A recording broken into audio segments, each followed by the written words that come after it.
What is up, guys? Welcome back to the Kick-Ass Podcast. First off, I want to apologize for the last episode. The sound and quality of it sucked, to be point blank with you guys and pretty blunt. Yeah, it just was not great at all. I realized what it was, though. There was a cord upon moving of my desk and computers and all that bullshit that I did not insert properly or in the correct spot. So that is very important for all you guys out there, all you podcasters or anyone in general who is looking to record or do something the correct way. Pay attention to where you plug shit in at. That is no joke. But yeah, so I definitely do apologize for you guys. Once I figured it out and it was brought to my attention, because of course it sounded, fine on playback with the default settings that I have built in. But long story short, guys, I do just want to apologize for that, and I hope today's sounds much better or much as normal as it normally does, right? It's not the best sound quality out there, but eventually I do hope to invest a little bit more in the pod as we continue to grow in the show and things like that. So the recording quality, of course, will continue to get better over time, but it will definitely not be like last week's or the last episode, because that was just shit. So I definitely apologize for you guys there. Also, one production side note before we get started. If you hear any landscapers cutting the grass out there, I apologize. I don't have much control over that. They are looking to get, it looks like, the trimming of the grass in before it rains again. It's about that time of the day. So just a quick heads up and just look out for that. But as always, I do appreciate you guys for continuously sticking with the show and listening and helping it grow. You can continue to follow the show on Twitter at @kickashpodcast_. You can follow me on Twitter. You can follow me on Twitter at ASHMANNS and the show's page on TikTok at kickashpodcast. But without further ado, we will get into the show today. We have another variety show built in for you, and then we'll end off with a Raw preview. Sadly, I completely forgot that Battle of the Belts was not a regularly scheduled recording, so my DVR did not record Battle of the Belts, and I have not gotten a chance to watch Rampage in its entirety, so I will definitely get back to that. But I did watch Smackdown, so we'll obviously touch on the big news coming out of that a little bit later on here in the show. But I wanted to start off with something that was released on Twitter last night, or late afternoon-ish, at 5:38 p.m. Eastern Time, to be specific with you guys. And that was a tweet from Bray Wyatt, Windham Rotunda. He is now on Twitter at Windham6, WINDHAM6, the number 6. So definitely, if you aren't following him and you're a wrestling fan, I'm not really sure why, unless you just completely hate his type of character. Hate's a strong word. I hate using hate. But if you dislike his type of character, then I understand why. But to me, I am a huge fan. I am a big lover of Bray Wyatt and the psychology that he has in his character, and that he's pretty much portrayed since his inception in WWE, even stemming back to NXT.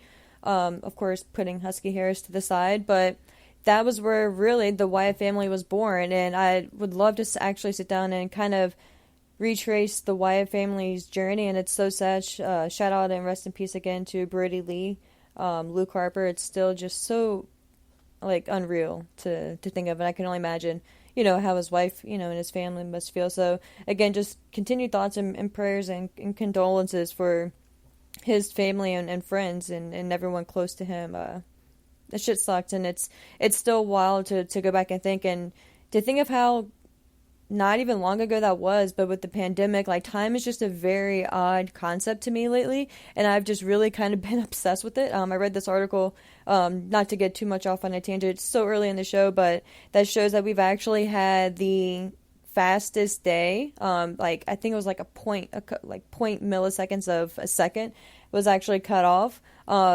It's just fascinating. I recommend you guys looking it up, and that was due to just changes just based on the Earth's rotation and shit like that. So if you guys are kind of into science and stuff like that, and whether you fully believe in that or not, it's just interesting, at least to me, to kind of gauge just the concept, obviously, of time and just science and stuff like that, but to just gauge every element of the planet and our lives that we can.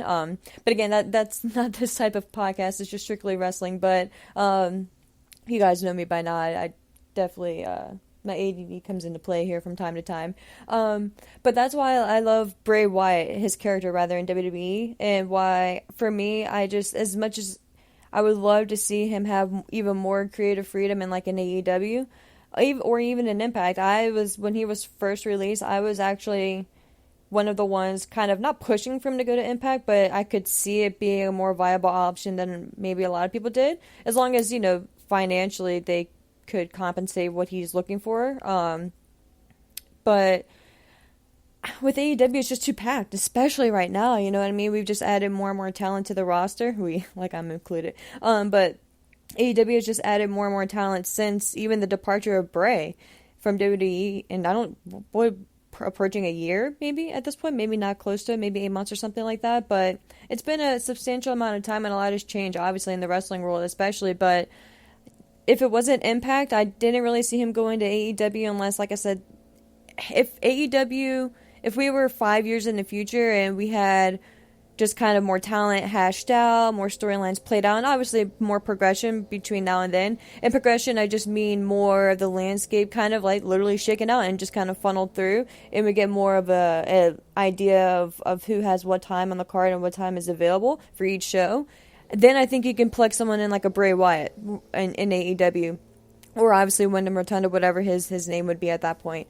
But as much as it's probably not the popular choice or a popular thing to say, like, he, to me, is just someone that's built for a WWE, and especially the landscape now with Triple H in charge and the new power structure. I just think that it's just almost ideal, And again, we as fans don't know exactly what was true. There was reports that he was hard to deal with backstage and shit like that.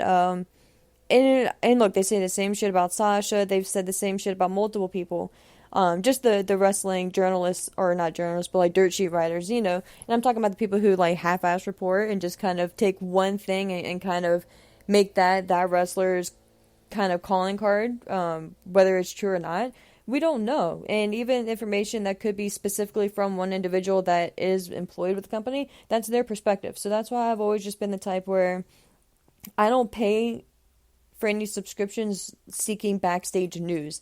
I pay just to, if there's a subscription that I pay to, I would pay just to hear other perspectives, because I'm just, obviously, just the type of person in general, like, I just love to hear every perspective of something that I can, because if it's not something that, like, for instance, like, if it's not my idea or not, like, the general consensus, like, I'd love to hear, like, how you came up with that, or where you're coming from, and what factors led you to believe that, or to come up with that, or, so that's just kind of just me in a nutshell, as just a regular human, not just a wrestling fan. But that's why Bray is just perfect for WWE, because he, especially with, like I said, with the new power structure in play with Triple H, and obviously if that's something that both parties and all parties would be open for, just with the time they have on Raw alone, a 3-hour show weekly is just perfect. And I was, and completely honest, when that first video was released, I think it was just that random cardboard box, and it was a puppet, and the puppet like popped out of the box. I remember texting a group of friends, and I was like, what the fuck is this? And like someone said like Vince is going crazy, and that was 2 years ago at this point. 3 years ago? 2 years ago?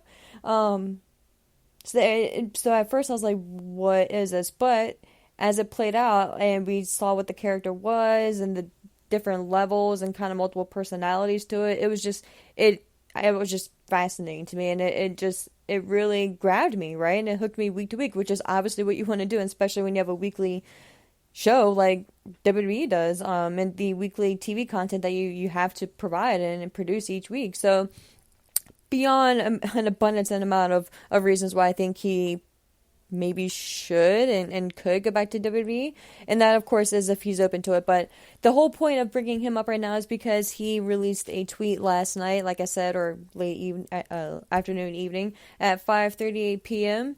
And it was, I'm just going to read it all out, and then I'm going to kind of dissect it a little bit here for you guys and kind of throw some things that stood out to me, and just like maybe like a translation of certain, not quotes, but certain statements that he made, and just kind of throw that out there in the universe, no pun intended, and just kind of go from there and see what you guys think.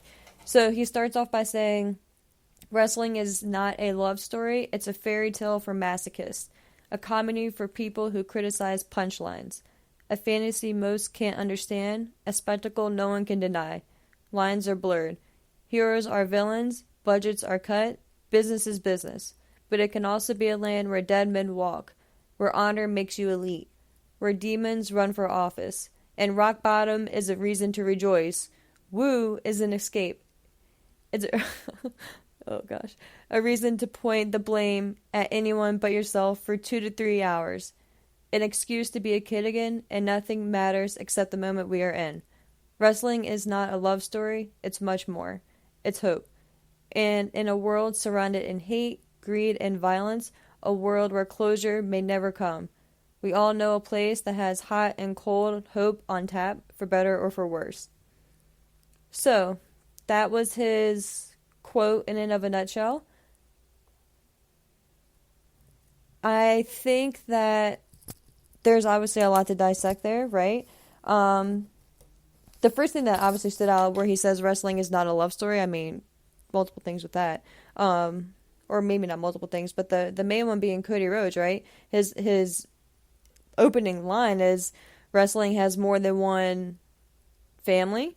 And wrestling has always been a love story to Cody Rhodes. So I think that's kind of the first thing that stood out to me. He, especially when he made his return to WWE, spoke on the fact that he wants to complete this quest for his father and for his family. And obviously the love you have for your father as a son, and especially on the magnitude of Cody and Dusty and that relationship. It's big, you know? So I think for me, that's kind of the first thing that stood out there. A comedy for people who criticize punchlines. I mean, that's just kind of is what it is to me. The lines are blurred. I think obviously you can kind of play into the black or the gray areas in wrestling where not everything, as we know, was more so black and white. Back in the day, we used to get a lot more good guys and bad guys. I mean, in the NWO was kind of the first one to really mainstream that, right? Where the normal, quote, bad guy was cool, and he became a good guy, or he became someone that, or they became someone that you wanted to cheer. So obviously there's tons of examples of that. And then even current day where you have MJF, where you're not really sure what's going on there. We haven't heard anything from either party since. I mean, there's just tons of different options and examples for that one. And that kind of plays into the heroes are villains, budgets are cut. I mean, that's pretty obvious as well with the budget cuts. Business is business is a WWE line, you know, business is business and whatever's best for business. That's always kind of been the go-to line there. And then the next line where he states, but it can also be a land where dead men walk. He capitalized the D in dead men. I think that's, you know, obviously referring to The Undertaker. Where honor makes you elite. He capitalized the H in honor and the E in elite. Pretty obvious there. Ring of Honor, All Elite Wrestling. Where demons run for office, capitalize the D. That's referencing, my understanding is Kane, is obviously the mayor for Knox County and was recently reelected. Woo, probably the most obvious thing on there. It's an escape. It is, you know. A reason to point the blame at anyone but yourself for 2 to 3 hours. Obviously Monday Night Raw. An excuse to be a kid again and nothing matters except the moment we are in. Pretty self-explanatory. He repeats, wrestling is not a love story, but adds it's much more, it's hope. To me, kind of, and I'm reading my own theory with this one, could be tons of things or nothing at all, or no one specifically, rather. He says, wrestling, I'll repeat it again, wrestling is not a love story, it's much more, it's hope. But again, to me, it just kind of, like, the easiest thing to me is Cody Rhodes. He's returning. It's much more than a love story. It's hope. It's hope that he, again, is betting on himself. He left the cush job. He left the comfort. And he left possibly being the bad guy. You know, possibly getting just not a bad reputation, but just a lot of backlash from hardcore AEW fans, like a betrayal almost, right? And again, it could have absolutely nothing to do with Cody, but that's just where my first thoughts went. He continues, in a world surrounded in hate, greed, and violence, a world where closure may never come. to me, that may be coming from him specifically. And I think the world surrounded in hate, greed, and violence, that's probably WWE. A world where closure may never come. He was cut, my understanding, very surprisingly and out of nowhere. And it wasn't something that he maybe saw coming. I mean, obviously there was a ton of budget cuts going on at that point. And he was very high up on a card. He was one of the top merch sellers, if not the top at one point. Dude was massively popular and polarizing, and it's just still very frustrating, to be honest, that they released him. But again, I'm not going to get into that right now. But to me, that's kind of tying back to him, maybe. Not to psychoanalyze him, of course, but that's just, again, my opinion on that. And then he closes here with, we all know a place that has hot and cold hope on tap, for better or for worse. And again, to me, that references WWE, at the point, the WWE that he was in at that point, not WWE right now under the new management, where everything can be good as gold, no problems, no issues, one moment, and then the second you leave, and the second someone else comes in, or the second, the clock turns, everything's changed, and it's completely just been doused. Your hot character, your hot angle has just been doused with cold water at any point. And that's just kind of my takeaway from me reading into a Bray Wyatt tweet.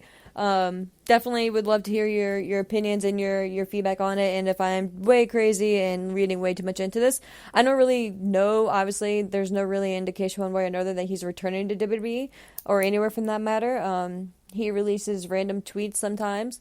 But I love when he does. Everything is fascinating that he does to me, and I'm just excited to see where he goes in the future.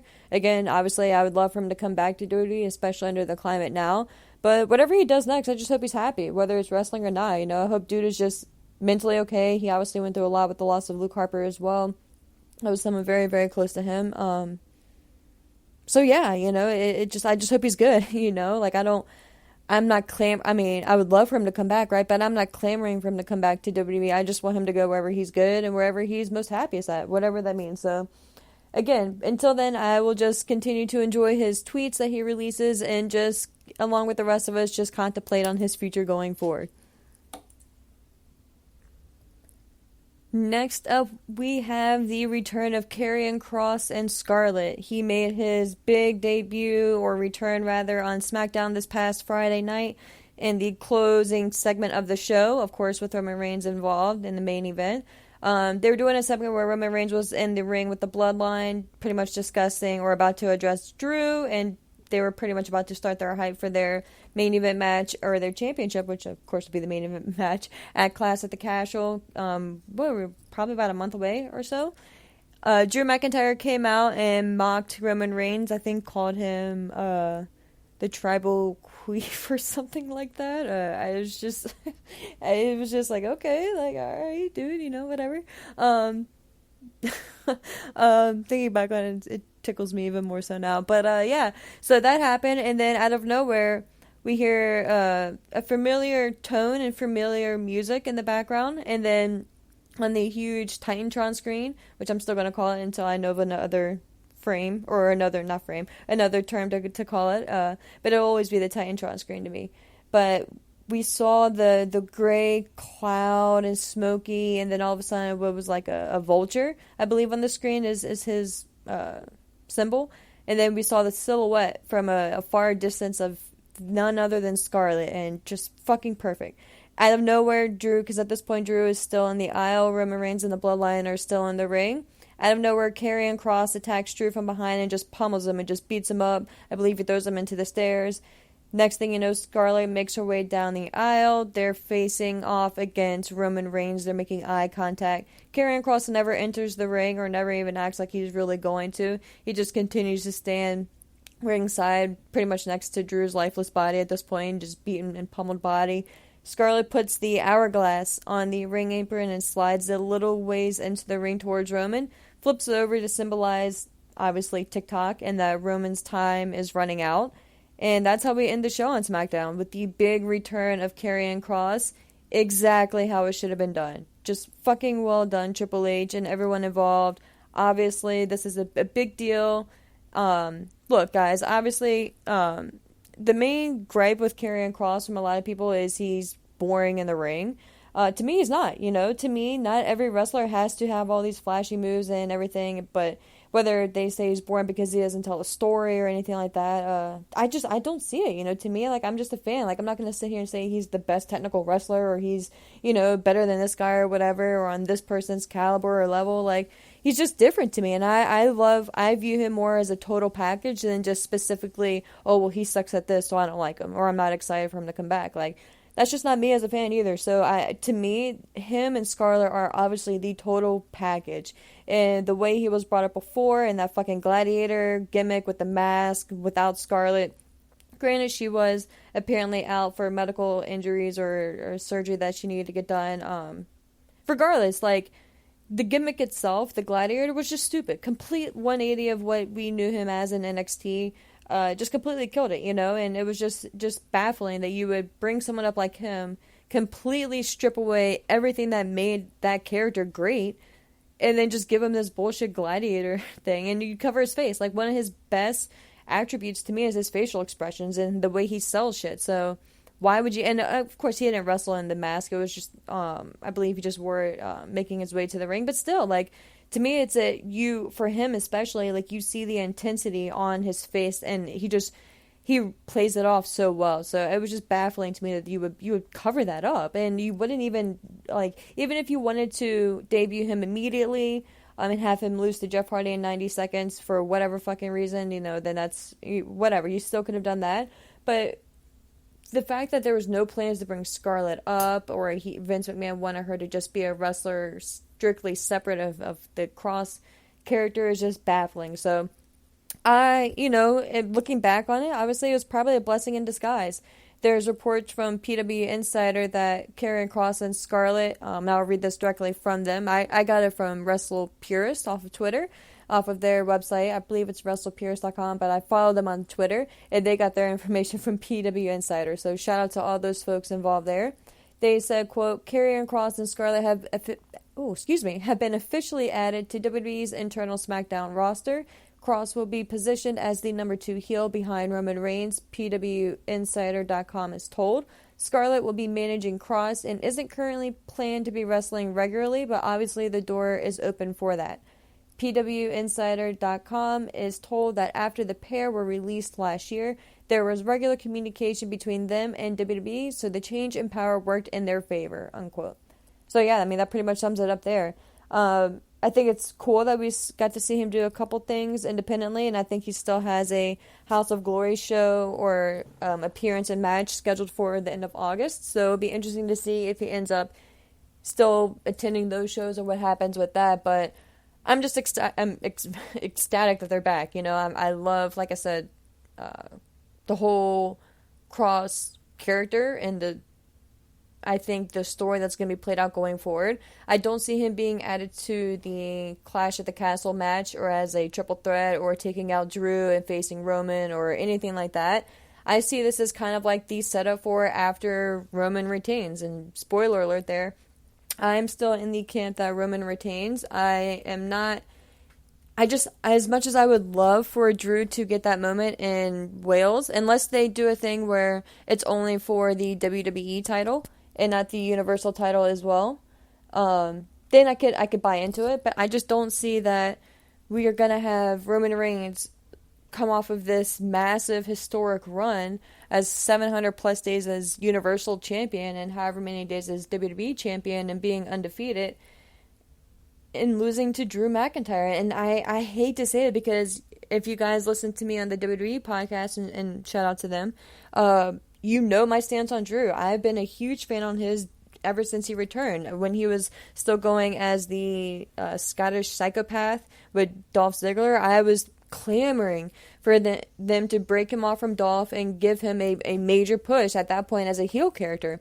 But Drew as a babyface just screams a company guy, right? And he plays and he marks off every tally and every check mark you would need. He has it and then some. So it's very believable and feasible option. I just don't feel like that's the time right now. Like I said, unless it's just for the WWE title, which I'd be fascinated to see how they throw that stipulation in there. And if they do that, then I can see them making it a triple threat, right? And have them play off where Adam Pearce can say, okay, we'll add Kross into it, but it's not going to be for both titles. It's just going to be for the WWE title itself, but now it's a triple threat. I could see them modifying it that way if they're going to include Kross. Yeah, other than that, though, I'm sorry, Drew, and I hate to say it because it would be a wonderful moment. Like, just, probably just dream come true moment for Drew, right? I mean, how can it not be? So, and we're not going to get too much into that because that's not the main point right now, but I think the return of Kross, having him pretty much just, like, backside and just ambush McIntyre, I think that's to set up the feud after Roman Reigns retains. So whether that is Kross going up against Reigns, which I don't necessarily think because it'll be a heel versus heel, I can kind of see maybe doing McIntyre versus Kross unless that's the story that they do building into that. But I think they'll be a little bit more disciplined. I still don't think, I mean, obviously Drew's going to be pissed, right, and want some revenge. But I just think if they give a one-on-one match like next week on Smackdown between Kross and McIntyre, I think that's just leaving so much on the table. Like you just completely just bypassed all the good stuff and just went to dessert. And I mean, yeah, dessert is great and everything, but like, you're still going to be hungry, you know what I mean? And you're still going to want the other food on the table. So, I don't know. I think there's a lot there and a lot of meat and potatoes, not to be redundant with the food references, but, and a lot of me believes and has good faith and I guess goodwill with Triple H and their team. But if they weren't going to go that route and they don't at least take advantage of all that they can, I would be very surprised in that regard. But I'm definitely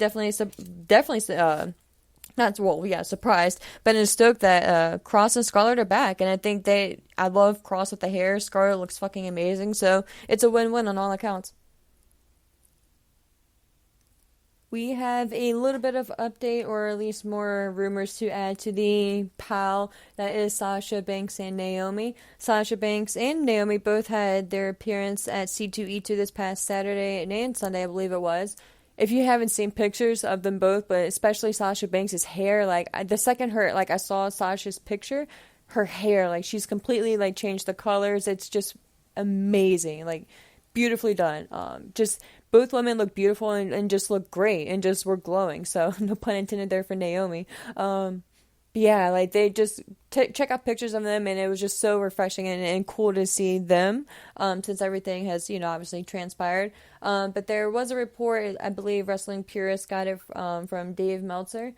So again, shout out to all involved there. But I believe he was stated or quoted for stating that, quote, last week, which is the last I checked, the contract hadn't been signed, but they, WWE, were all expecting that it was happening.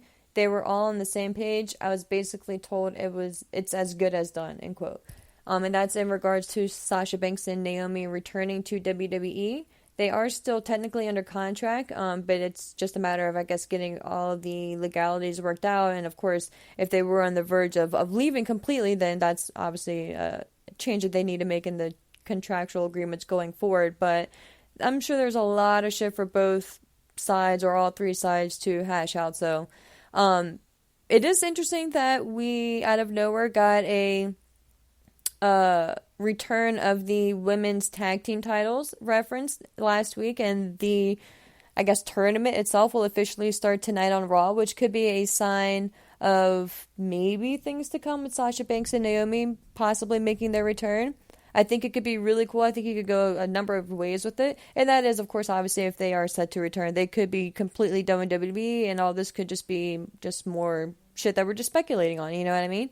But if they are returning and have everything sorted out, which, again, because why out of, 2 months since it's been, maybe 3 months, that the tag team titles were relinquished, and last reference, really, at least for the women's division, at least, it's just kind of odd timing-wise, right? And they finally, not finally, but they got their appearance that they were both booked for out of the way now, so time-wise, just kind of everything just, eerily enough lines up to me. So there's a lot of coincidences there. So it's just me kind of grabbing on straws, or grabbing for straws, whatever the saying is. But yeah, with the women's tag team tournament officially returning tonight, we have not seen a bracket. We don't know how many teams are involved. We don't know what the teams are going to look like. I assume we'll get probably an assortment of like a Dewdrop and Nikki ASH with Alexa Bliss and Asuka. Sasha Banks and Naomi, right? But at least for the Raw side. And then, of course, we have your return of Bayley, Io, Sky, and Dakota Kai. Any combination of those three is probably a shoo-in right there as well. But yeah, I could see either a surprise. It would be like, for instance, like whatever, a certain team against like a mystery opponent. They could do it that way. They could really go like rogue with it and have some fun and kind of play off of the speculation that no one knows where Sasha Banks and Naomi are going. Everyone thinks they're on the out. WWE bashed them on TV, or the old regime did at least. So there's a lot of, people thinking that things aren't on the good and good. So if you kind of want to do a callback to like, kind of a combination of like a Matt Hardy when he was trying to get his revenge on Adam Copeland, right? When the whole love triangle with Lita kind of broke down, and a tie-in with that and with the NWO, with the Outsiders, specifically with Razor Ramon making his kind of, obviously his debut, but he kind of just walked in through the fans as Scott Hall, and no one really knew what he was there. He specifically said that you know who I am, but you don't know why I'm here, Chico. But yeah, so I think you could do that. I think it would be fun to have Sasha Banks and Naomi just run in through the audience. Like, it'd be cool to have like the opening match. Let's say it's Dewdrop and Nikki ASH versus Alexa Bliss and Asuka, and the opening match of the tournament tonight on Raw, right? Where the match just starts, or maybe a couple minutes into it, all of a sudden there's this big commotion in the fans. All the fans obviously stand up and look to the direction of where the commotion is coming from, and then the camera obviously just naturally looks over to that, or maybe not even, no, because WWE, they don't address anything, but during the commotion, all of a sudden from your peripheral, I'm probably on the right side of the corner, you see Sasha Banks and Naomi jumping the barricade and just hauling ass to the ring and just beating up the women involved. Security makes and not security from the back, but eventually, but the security that's immediately around ringside, all of them make a dash into it like second they can to play up to everything. Their real names are being thrown out there. Mercedes, Trinity, what are you doing? Blah, blah, blah. Just, again, right when Matt Hardy was out there saying, I hate you, Adam, blah, blah, blah. I just think that there's so much you can do to this, right? And so much meat and so much you can get out of this.